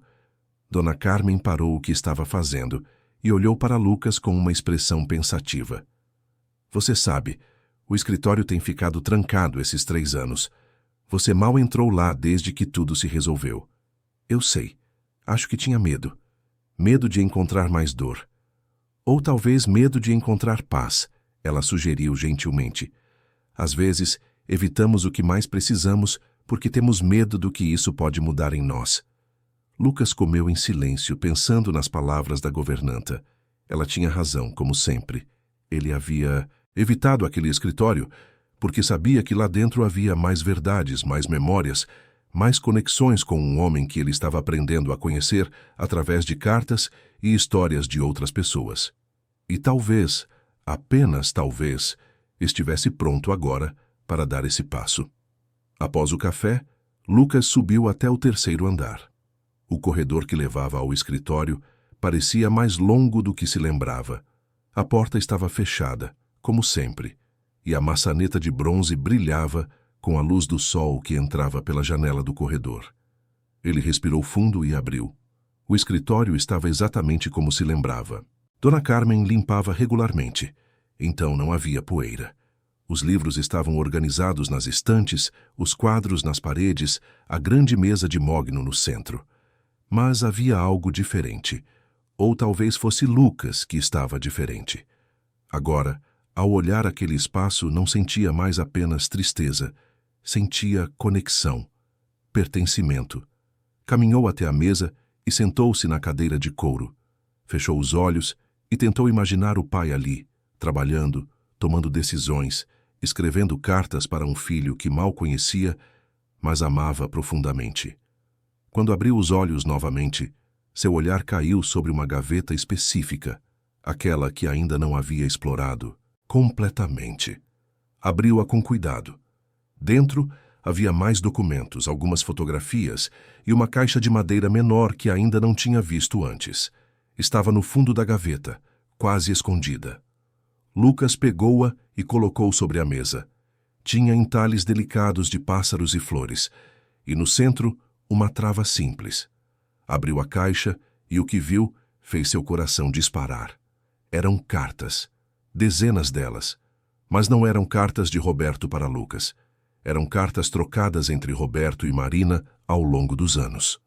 Cartas que documentavam um amor impossível, um relacionamento que precisou ser vivido nas sombras, escolhas dolorosas e arrependimentos profundos. Lucas pegou a primeira carta, escrita por Marina logo após o nascimento de Lucas. Sua mão tremia enquanto lia. Roberto, nosso filho nasceu hoje. Ele é perfeito. Tem seus olhos, seu nariz, até o formato das mãos é igual às suas. Segurá-lo nos braços é a coisa mais maravilhosa e mais dolorosa que já vivi. Maravilhosa, porque ele existe. Dolorosa, porque sei que você não pode estar aqui de verdade. Sei que tomei a decisão de nos afastar. Sei que foi minha escolha proteger nosso filho de um escândalo que poderia destruí-lo. Mas isso não torna as noites menos solitárias. Não torna menos doloroso vê-lo crescer sem seu pai. Não te culpo, Roberto, nunca te culpei. Você tinha suas responsabilidades, sua família, suas obrigações. Eu entendo, mas preciso que saiba uma coisa.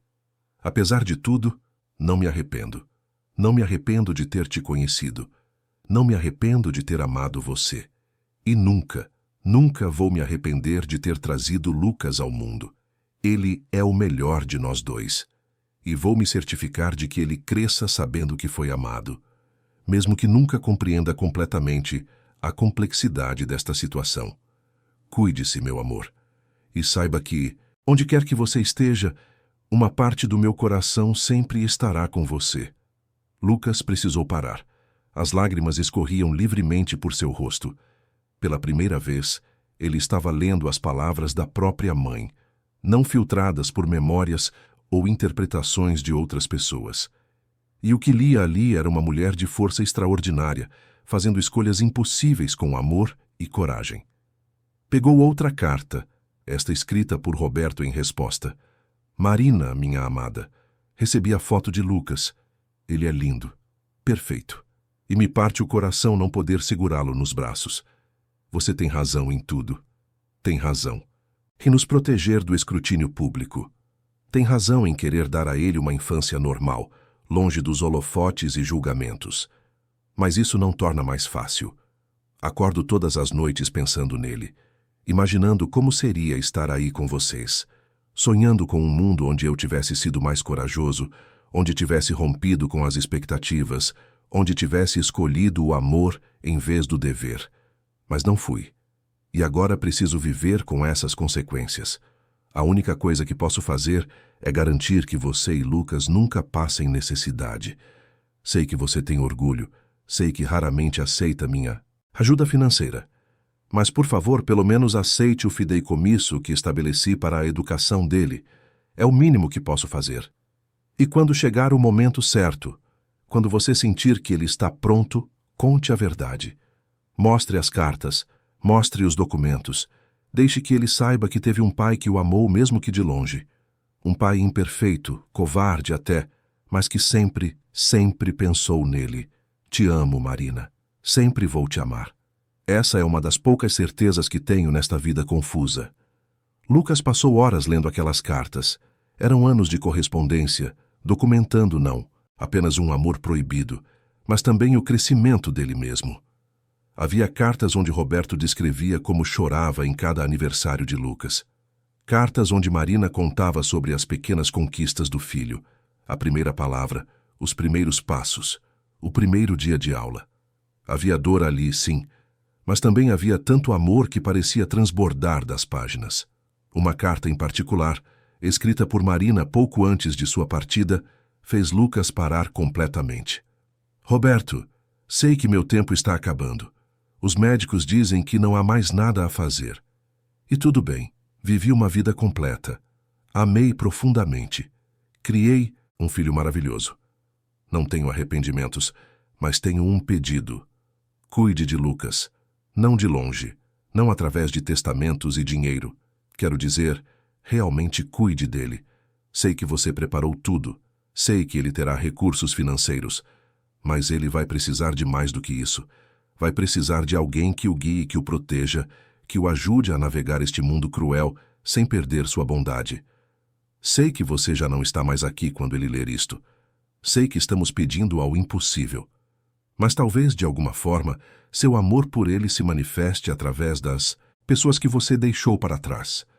Através de Eduardo, que apesar de todos os seus defeitos é seu irmão e tem potencial para ser melhor.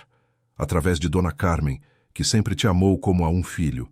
Através de todos aqueles que te conheceram e viram o homem bom que você era. Lucas é forte, Roberto. Mais forte do que eu. Mais forte do que você. Ele vai sobreviver a isto. E mais do que sobreviver, ele vai prosperar. Vai honrar seu legado de uma forma que nem você, nem eu poderíamos imaginar. Confio nele. E confio que onde quer, onde, que você esteja, está olhando por ele. Sempre. Com todo o meu amor, até o fim e além. Marina. Lucas fechou a carta e apoiou a cabeça nas mãos. Chorou, como não chorava há muito tempo. Chorou pela mãe que havia partido, pelo pai que nunca conheceu, pela complexidade dolorosa e bela do amor humano. Mas, ao mesmo tempo, sentiu algo se resolver dentro de si. Uma paz que vinha de finalmente compreender toda a história. Não apenas pedaços dela, não apenas versões filtradas, mas a verdade completa e nua. Não sabia quanto tempo havia passado quando ouviu passos no corredor. A porta se abriu e Eduardo entrou.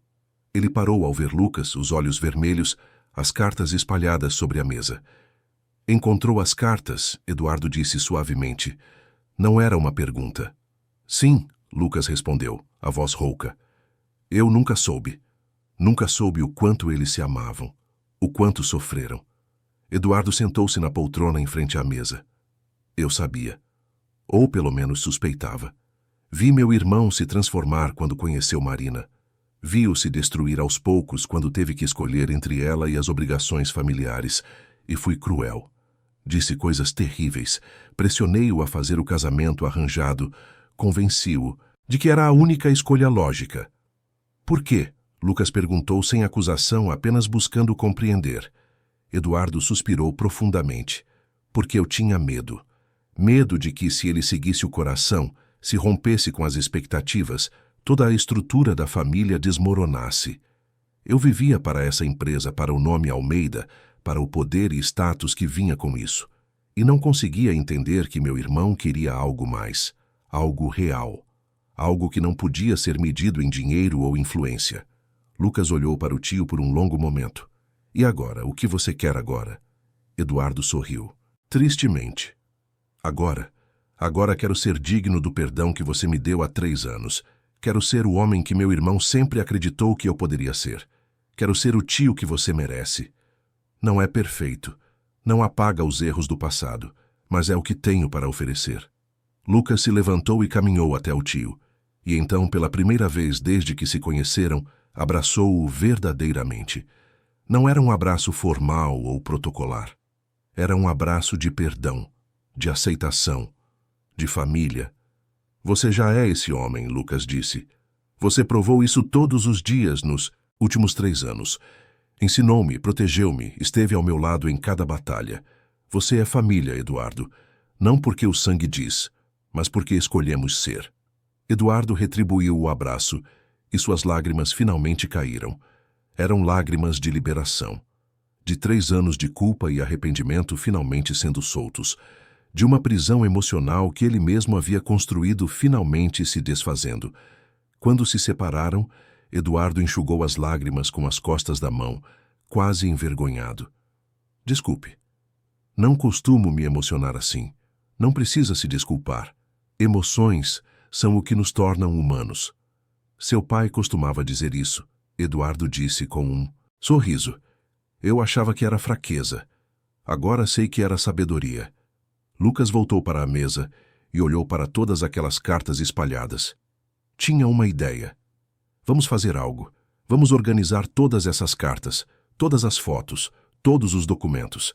Vamos criar um arquivo da história da nossa família. Não apenas da empresa, mas das pessoas. Das escolhas que fizemos, dos erros, dos amores, de tudo. Para quê? Eduardo perguntou curioso. Para lembrar. Para que quando eu tiver meus próprios filhos um dia, possa mostrar a eles de onde viemos. Para que eles saibam que família não é perfeita, que amor é complicado, que as pessoas cometem erros, mas também têm a capacidade de mudar. Para que nunca se esqueçam que, no final, o que importa não é o dinheiro ou o poder, mas as conexões que fazemos e a forma como tratamos as pessoas. Eduardo acenou com a cabeça, visivelmente tocado. Seu pai ficaria muito, muito orgulhoso do homem que você está se tornando, Lucas. Espero que sim. E espero que ele também esteja orgulhoso de você, pelo homem que você se tornou. Passaram o resto da tarde organizando o escritório juntos, separando cartas por data, organizando fotos, em álbuns, catalogando documentos. Era um trabalho minucioso, mas também terapêutico. Cada carta lida era uma ferida curada.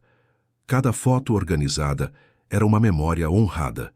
Quando o sol começou a se pôr, tingindo o céu de São Paulo com tons de laranja e rosa, Dona Carmen subiu com uma bandeja de chá e biscoitos. Ela parou na porta, observando os dois trabalhando juntos, e sorriu com lágrimas nos olhos. O senhor Roberto está sorrindo lá de onde está, ela disse suavemente. Vocês dois, juntos assim é tudo o que ele sempre quis. Venha, Dona Carmen, Lucas disse, fazendo sinal para que ela se juntasse a eles. Você faz parte desta história tanto quanto qualquer um de nós. A governanta entrou e sentou-se, e os 3 passaram a noite compartilhando histórias. Dona Carmen contou sobre Roberto quando jovem, sobre suas travessuras, seus sonhos, suas inseguranças. Eduardo compartilhou memórias da infância com o irmão, dos momentos bons antes que a ambição e o orgulho criassem uma distância entre eles. E Lucas falou sobre Marina, sobre a força dela, sobre como ela nunca deixou que a dificuldade da situação a transformasse em alguém amargo. Era quase meia-noite quando Patrícia chegou. Ela havia se tornado muito mais do que apenas uma funcionária ao longo daqueles 3 anos. Era confidente, conselheira e algo próximo de uma irmã mais velha para Lucas. Ouvi que houve uma grande descoberta hoje, ela disse, entrando no escritório com seu sorriso característico. As cartas? Sim, Lucas confirmou. E agora estamos catalogando toda a história da família. Patrícia olhou ao redor, vendo as pilhas organizadas de cartas, os álbuns de fotos, os documentos. É bonito, ela disse. Doloroso, mas bonito. É raro ver pessoas terem a coragem de olhar para o passado assim, com honestidade total. Acho que aprendi que não. Podemos seguir em frente de verdade se estamos fugindo do que ficou para trás, Lucas disse. Precisamos encarar, entender, aceitar. E então talvez possamos construir algo novo sobre uma fundação honesta. Você é sábio demais para 14 anos, Patrícia disse, bagunçando afetuosamente os cabelos de Lucas. Tive bons professores, ele respondeu, olhando para Eduardo, Dona Carmen e Patrícia. Todos vocês me ensinaram coisas diferentes, e juntos me ajudaram a me tornar quem sou. Nos dias seguintes, Lucas continuou explorando o escritório.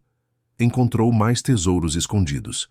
Um diário de Roberto onde ele documentava não apenas negócios, mas também reflexões pessoais sobre paternidade, amor, arrependimento e esperança.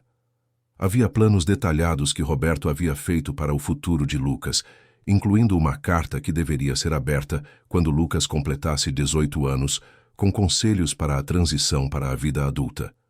Mas talvez a descoberta mais significativa tenha sido uma carta endereçada especificamente a Eduardo. Roberto a havia escrito pouco antes de partir, mas nunca teve coragem de enviá-la. Lucas a encontrou dentro de um livro de filosofia que o pai amava. Meu irmão, a carta começava. Se você está lendo isso, significa que já parti, e significa também que Lucas encontrou esta carta e teve a bondade de compartilhá-la com você. Primeiro quero dizer que te amo. Sei que não falamos isso com frequência. Nossa família nunca foi boa com palavras emocionais. Mas é verdade.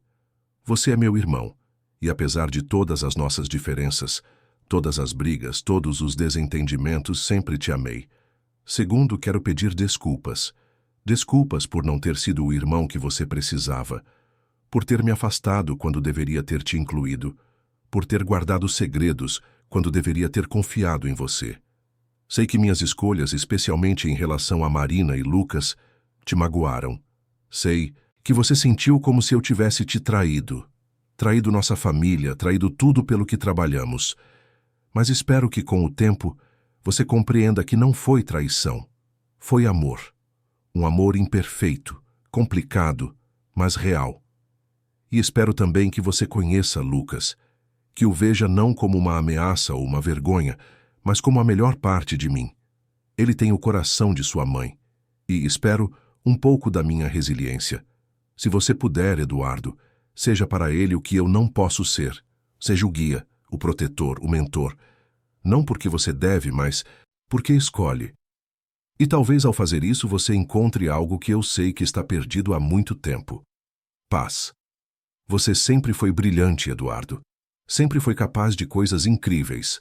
Mas deixou que a ambição e o medo te consumissem. Não é tarde demais para mudar. Nunca é tarde demais.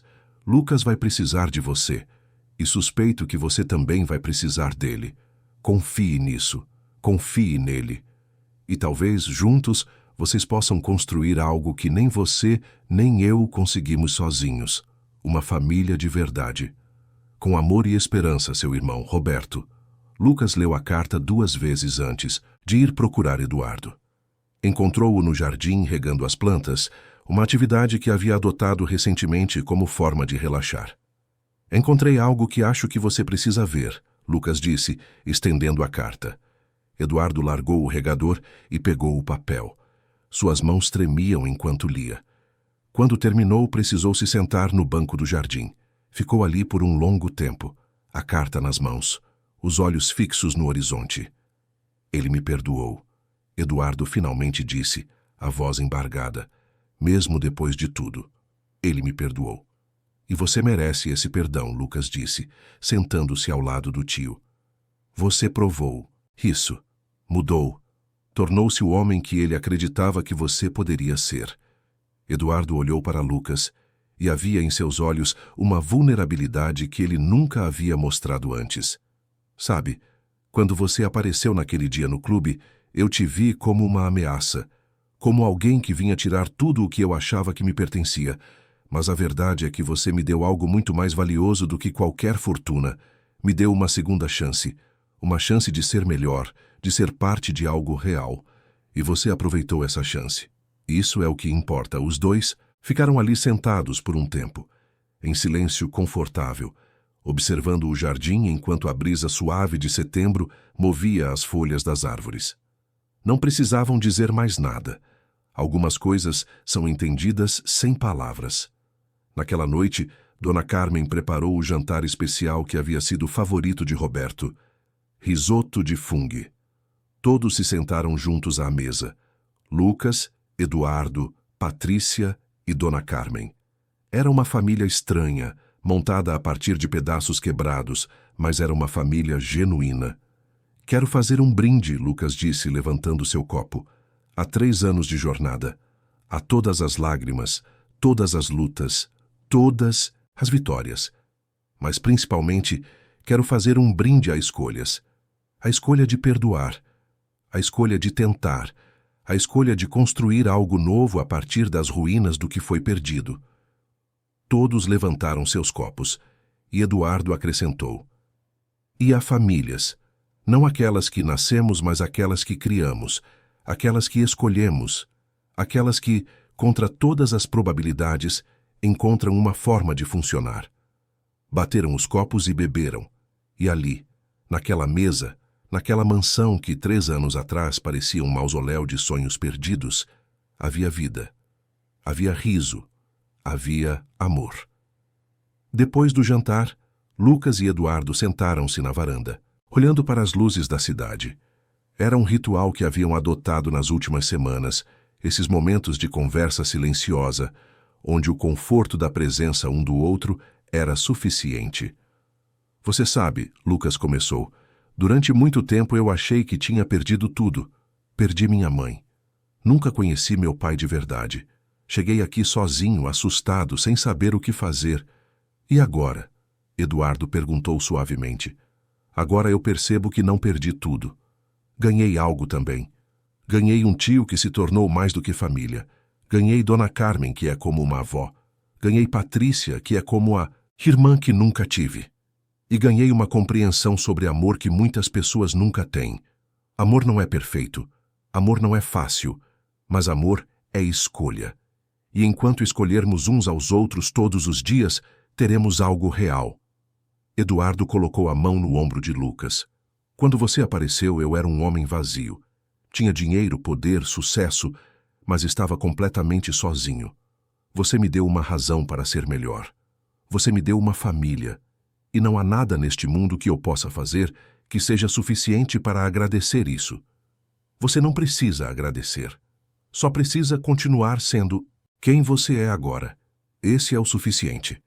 Ficaram ali até tarde, compartilhando histórias, rindo de memórias, planejando o futuro. E quando finalmente se levantaram para dormir, Lucas se virou para Eduardo uma última vez. Tio Eduardo? Sim? Eu te amo. Como família. Como tio. Como pai.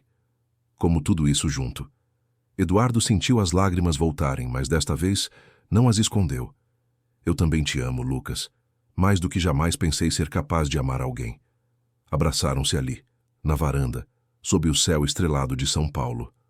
2 sobreviventes de tempestades emocionais diferentes, mas que encontraram um ao outro, no meio do caos, e construíram algo belo a partir das cinzas. Na manhã seguinte, Lucas acordou com uma sensação de leveza que não sentia há anos. Desceu para o café e encontrou Eduardo já na cozinha, ajudando Dona Carmen a preparar panquecas. Bom dia, família, Lucas disse, e a palavra nunca pareceu tão certa. Bom dia, meu querido, Dona Carmen respondeu, servindo-lhe um prato fumegante. Hoje é um dia especial. Por quê? Lucas perguntou. Porque é o primeiro dia do resto de suas vidas. E vocês têm a chance de fazer dele o que quiserem. Eduardo sorriu. Ela tem razão. Então, o que vamos fazer hoje? Lucas pensou por um momento. Que tal começarmos o dia com um café da manhã em família? Sem falar de negócios, sem falar de problemas, apenas nós, aproveitando a companhia um do outro. Perfeito, Eduardo concordou. E assim fizeram. Sentaram-se à mesa, os 3, e compartilharam um café da manhã tranquilo. Conversaram sobre coisas simples, o clima, um filme que queriam assistir, planos para o jardim. Não havia tensão, não havia medo, apenas a paz de estar juntos. Quando terminaram, Lucas levantou-se e foi até a janela, olhando para o jardim banhado pela luz da manhã. Pensou na mãe e pode quase ouvir sua voz dizendo que estava orgulhosa.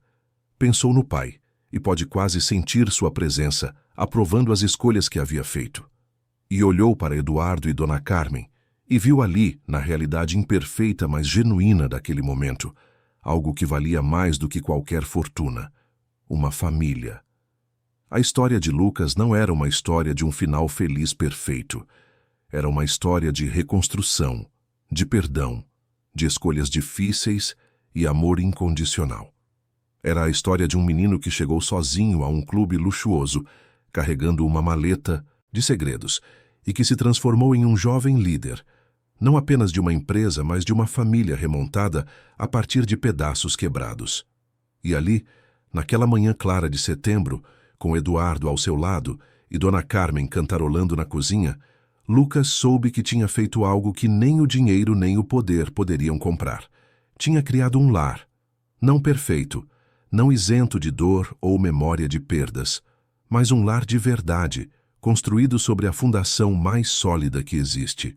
Amor escolhido, dia após dia, em cada pequeno gesto, em cada conversa, em cada decisão, de permanecer, mesmo quando seria mais fácil ir embora. E enquanto o sol subia no céu de São Paulo, iluminando a cidade com suas infinitas possibilidades, Lucas Almeida, aos 14 anos, olhou para o futuro não com medo, mas com esperança, porque agora ele sabia algo fundamental. Não importa o quão perdido você esteja, não importa o quão quebrado o caminho pareça, sempre há a possibilidade de reconstruir, de começar de novo, de criar algo belo a partir das cinzas. E isso talvez seja a lição mais valiosa que ele poderia ter aprendido.